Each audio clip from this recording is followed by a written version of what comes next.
मुख्यमंत्री माझी लाडकी बहीण योजनेतील तब्बल 53,637 महिलांची यंदाची ओवाळणी ही हुकलेली आहे। जुलै महिन्याचा 1,500 रुपयांचा हप्ता या महिलांच्या खात्यात जमा होणार नाहीये। लाभार्थी यादीची पडताळणी आणि ई-केवायसी नंतर या महिला या अपात्र ठरल्यात। यामध्ये 65 वर्षांची वयोमर्यादा ओलांडलेल्या महिलांची संख्या मोठी आहे। दरम्यान रक्षाबंधनाच्या पूर्वसंध्येपर्यंत 1,85,85,000 महिलांच्या खात्यामध्ये तब्बल 2,095 कोटी रुपये जमा करण्यात आले। उर्वरित 23 लाख महिलांनाही हप्ता मिळण्याची शक्यता आहे।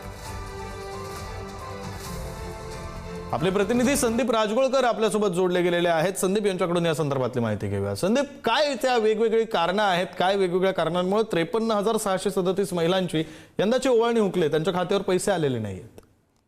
नाही, राज्य सरकारकडून विक्रांत अजूनही महिलांची जी पडताळणी आहे ती सुरू आहे असं म्हणता येईल। ही थांबलेली नाही आहे। म्हणजे विरोधक मोठा आरोप करतायत, सत्ताधारी त्याला डिपेंड करतायत, मात्र दुसरीकडे पडताळणी जी आहे ती राज्य सरकारमार्फत अजूनही थांबवण्यात आलेली नाही। जुलै महिन्याची ही आकडेवारी आहे। 53,000 महिला या अपात्र ठरलेल्या आहेत। ऐन रक्षाबंधनामध्ये लाडकी बहीण म्हणतं सरकार, मात्र ऐन रक्षाबंधनामध्ये 53,000 महिलांना 1,500 रुपये विक्रांत मिळणार नाहीत। ह्यामध्ये दोन कारणं महत्वाची आहेत। एक तर ई-केवायसीचं कारण आहे, म्हणजे टेक्निकली ग्रामीण भागातल्या महिलांचा अजूनही ई-केवायसीची जी प्रक्रिया आहे ती पूर्ण झालेली नाही। आणि दुसरं महत्वाचं आहे वयाचं।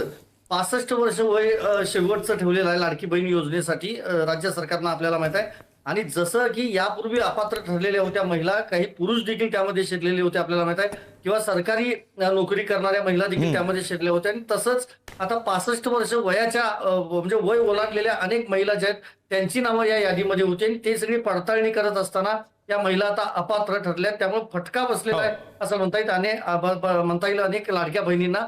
मात्र महत्वाचं हेच आहे की आता ज्या पात्र महिला आहेत त्यांना मात्र दिला जाणार आहे। कालपासून हप्ता जो म्हणजे 1,500चा आहे तो जमा व्हायला सुरुवात झाली आहे। महिला बाल कल्याण मंत्री आदिती तटकरे यांनी ट्विट करून तशी माहिती देखील जी आहे ती दिलेली आहे।